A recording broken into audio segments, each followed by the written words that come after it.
Hey everybody, this is a Sliders review, and I literally just found out that today is International Women's Day. Who knew?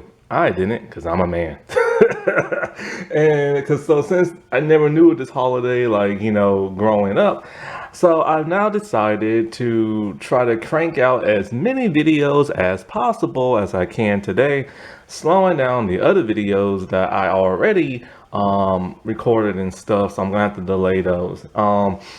Chances are when these videos do upload, it probably won't be today. It'll probably be tomorrow, maybe, who knows. But hey, let's try to speed through this right here, right now.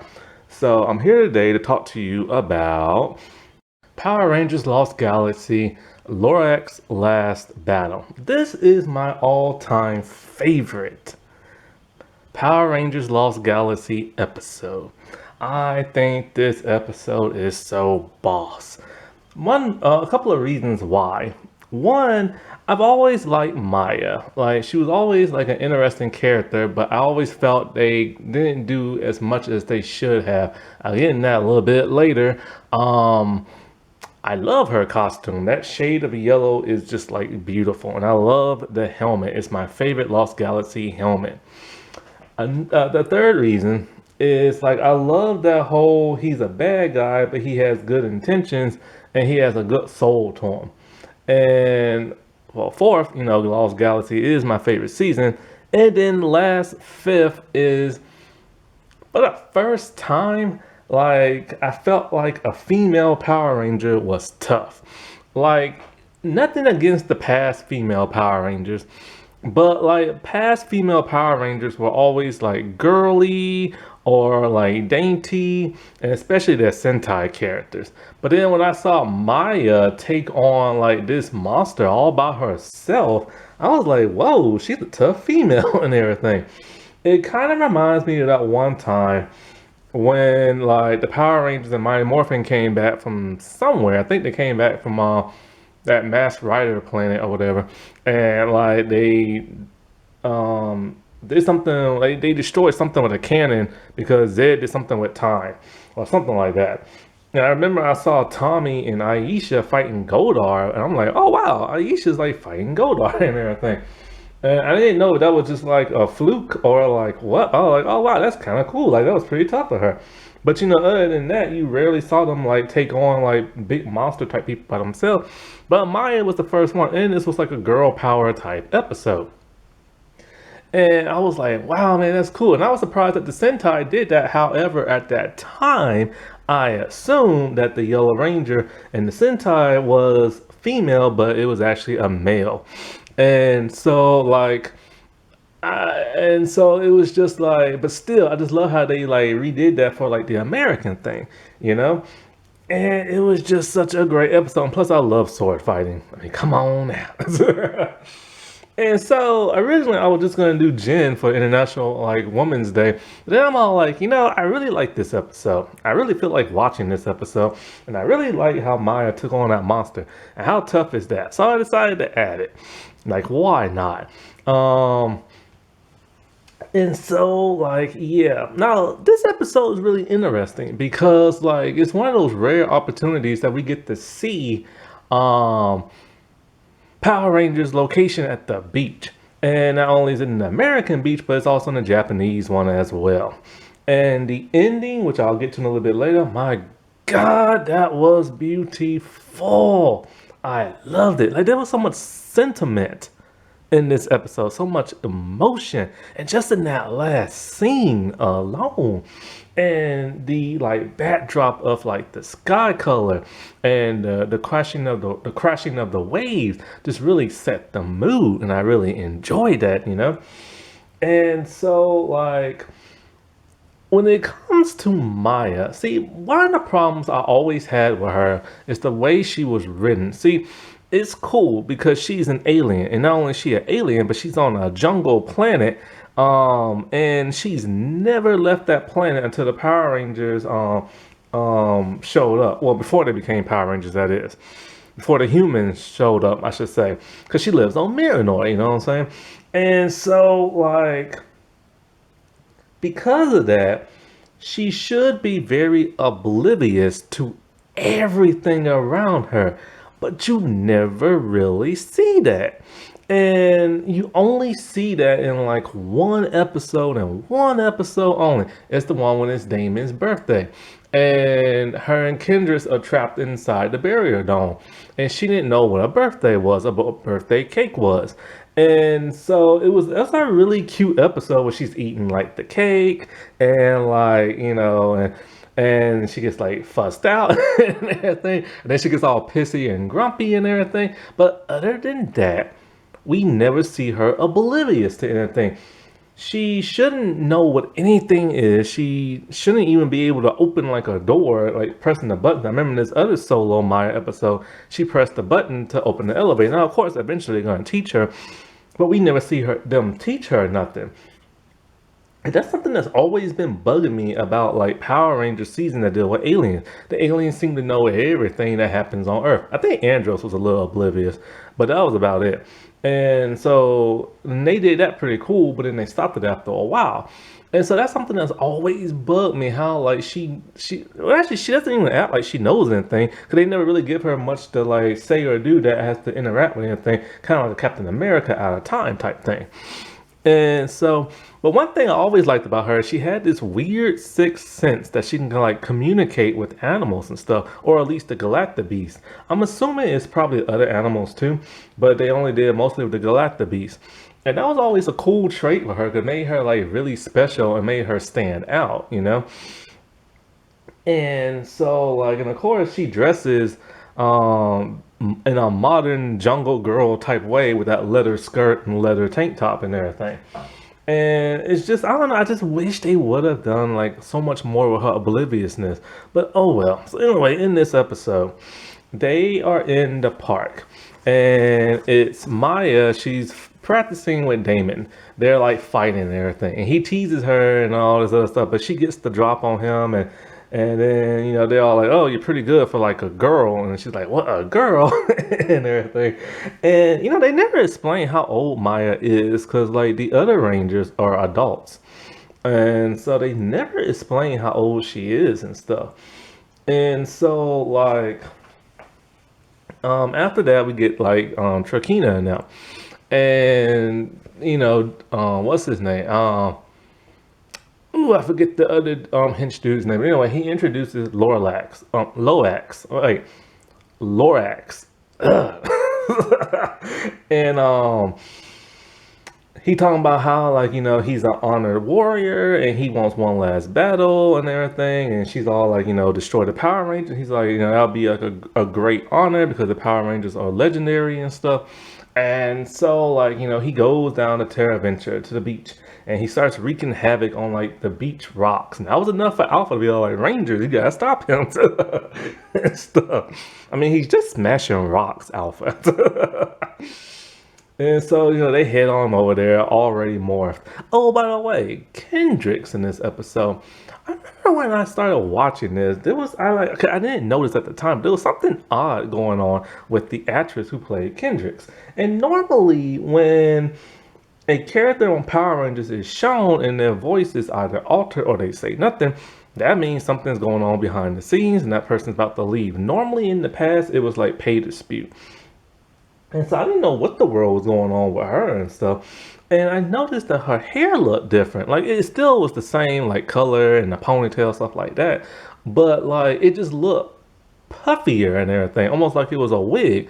It turns out it was, because the actress was going through leukemia and everything. And like nobody, like no fans knew at that time. And it's like, oh my God, because I remember they showed her in this episode, but then like when they had to do like her running, it was like they either did it off camera or they did it like from far away distance. You couldn't see the stunt actress face. But I noticed something was up because her grunts sounded very different. They sounded more like Melody when Melody took over and everything. And it was just, I always remember sometimes like you'll see her in the background and it never looked like her. It had the glasses and the ponytail, but it just never looked like her and stuff. And so like, thankfully she survived that. And I hope that never comes back and everything. That was just like a scary moment and stuff. And so anyway, they're on the beach and they see him. And he's all like, I wanted to destroy the Power Rangers, great honor, blah, blah, blah. And so they all fight. But then, of course, Maya takes the lead. I like that.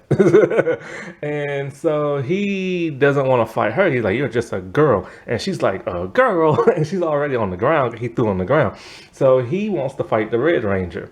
But Maya ain't gonna let his behind go. She's grabbing on his leg and she's like a tugging it and everything. Well, anyways, after they scuffle a bit more, they both go over the cliff.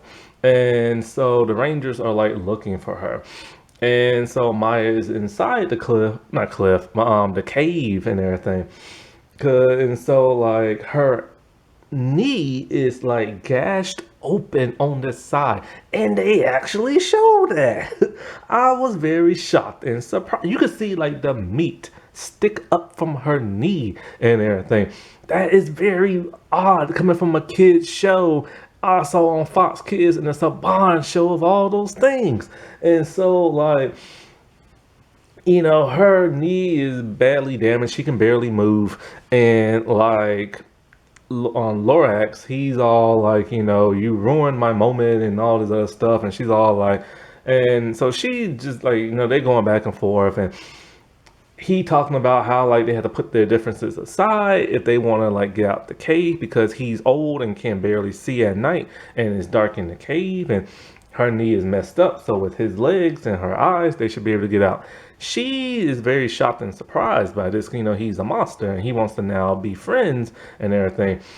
And so he teaches her that valuable lesson that sometimes your enemy can become your friend. But then as soon as they get out, he tosses her to like the ground and tell her, all right, it's time to fight. And she's like, what? Are you serious? He's like, yep. Like that truce was only like a momentary thing and everything. I always wonder what it was like when Serena had to ride the back of like that monster's back to get out the cave. I wonder did she ever fall? 'Cause that's a pretty huge back that monster had. And those suits are kind of like foam type suits and stuff. So I always wondered that. Anyways, so DBI and some Stingwingers show up because he was looking for loyax because loyax went missing. And so he, berates like both of them and everything, and then he wants to destroy the Rangers, so he sends the Stingwingers. Loyax doesn't want him to do that. He wants to defeat her all on his own. So he fights the Stingwingers and everything. And so, like, she is trying her best, but she can barely stand. So she grabs a stick and she just starts swinging for the fences and everything. And so, like, after they dispatch those, they make a run for it. And so he still wants to fight her. And she doesn't understand why he wants to fight her so bad after what all they've been through. And he tells her how like he's so old and he just wants one glorious battle, and that's all he wants left before he like aspires and everything at some point. And like he tells her, he used to be like her. He used to fight for the side of good, and get like a tiny little flashback of that. And so, but then he said the evil that he fought later on corrupted him. And she is, well, at this point in time, the Rangers are now fighting the Stingwingers. And so, and so she's still trying her best to convince him that, that he has a heart, he has a soul, and like, he can have one again if he will just like stop this and fight for the side of good. And I love how she's trying to like get inside his head and connect with him to make him do the right thing, because it's not always about brute strength to defeat your opponent. Sometimes you have to get inside them mentally and everything, but it just doesn't work. And so she tells him straight up, what if she doesn't even fight him? He's all like, look, man, you ain't got no choice. And so she morphs. And I love the morphs in Lost Galaxy. And I just love the way she morphed and everything. I want to morph her like that so bad. Hasbro, man, seriously, y'all need to get on this crap. Because y'all are taking y'all sweet, precious little stank butt behind when it comes to making morphers and weapons and helmets. Y'all are just like stuck on the lightning figures and stuck on nostalgia retro crap that came out in the 90s. I don't want none of that. I want a morpher. I want weapons. I want helmets. Even though I got nowhere to put the helmets. My area, like I have all my stuff and it is, oh God. I'm running out of space. So anyway, she morphs and they fight, and of course it's the Sentai stuff, but it's good Sentai stuff, and it's lots of good sword fighting action, and she is giving it to him, boy. She is just smacking the crap out of him, slicing him up and down, cutting off pieces of his actual body, like the metal fragments. I love his design, by the way. Like he has this old school armor type look, and it's just so beautiful. And he has this swinging mace. And so they're just like going at it and everything. And I love this like ninja type running pose they do where the camera focuses on her back and then the camera starts to move to the left, and as it's moving they're running and their arms are spread out and it's kind of like ninja pose, and she like leaps up in the air, calls on her thunder saber, and she just slashes him down and everything. I loved it. He was like smoking. He's gonna need like a nicotine patch after that. I mean, that dude was just like smoking and everything. But then she puts out her hand and tells him to give up this fight and to join her in her battle and everything against the forces of evil. He's about to do it until Deviant comes in. Now I gotta say, I love Deviant's design and I love the voice actor, but sadly he has passed away. May he rest in peace. And so he injects him with this giant needle thing in the back. I'm guessing he's shooting like micro search I can't talk nanobots or whatever inside him. And so after that, he's now under Deviant's control. He's acting crazy and all this other stuff, and he said he can't control himself. It causes him to grow. The other Rangers show up, and Maya takes the charge and the lead again. She calls on the Galacta Beast. And so they form the Megazord. And so they're trying to fight him, but they don't really want to fight him. They're just struggling with him, trying to like wrestle and stuff. And so like at some point he tells them to, well, she calls on the Stratoforce Megazord. And I kind of like those Zords and I kind of don't. I don't know, there's always something weird about them. But I love how they were introduced. Now, oddly enough, I don't know where Mike is at, the Magnet Defender. He doesn't show up at all in this episode. So then, what is it? So then he tells them to blast the device on his wrist because it's what's controlling him. And so they blast it with some power I've never seen them use before, like a rainbow blast that comes out their hand. Now this is what's really interesting. The Megazord battle does not look like the Sentai whatsoever. It looks like American footage. And one thing that makes it look like American footage is they using the American beach background, because the Sentai Japanese background, the rocks are black, and over there they're kind of like a grayish kind of color. So that would be kind of interesting if they did that. Also, one thing that's always confused me about this episode, okay, so the little metal thing on his wrist is what's controlling him. But he's had that since the beginning of the episode, even in the Sentai footage. So I don't understand what exactly was controlling him and everything. So they blast the thing on his wrist, and after that, he's free from the control. But Deviant's all like, oh, well, screw you, I'm gonna get the last laugh, and blow him up. And blow him up he did. His whole body is gone. And then we get that beautiful scene towards the end. All is left is his sword in the sand. And it's a beautiful amber type background in the sky. You can hear the waves crashing and everything. You can see the silhouette of the Rangers in the back, and you can see Maya up close. And she gives this very like touching speech about how you know, like loyax is finally at peace and he's had his last battle. And, you know, I guess something like, may he fight again wherever he's at in the spirit world, something like that. And then she, like, places his sword in the sand. And they just, like, all the Rangers just, like, slowly, like, just walk away. And Kai goes towards her and puts, like, his arm around her shoulders. And then she puts her arm around like Kendrick's shoulders, and then it just ends in a very like beautiful and like touching kind of way, you know. And I love that sentiment. And this is just coming from a kid's not cartoon, but a kid's show of all things. And they was able to just to choreograph that very beautifully and everything. You don't even see most like mature content type stuff doing nothing like that, you know. And I just like really, really, really love that. Like you can like when you watch it, you can feel it through the screen and everything. Ah, I just love it. Happy International Women's Day, everybody. All right, well, I'll talk to you later. Bye.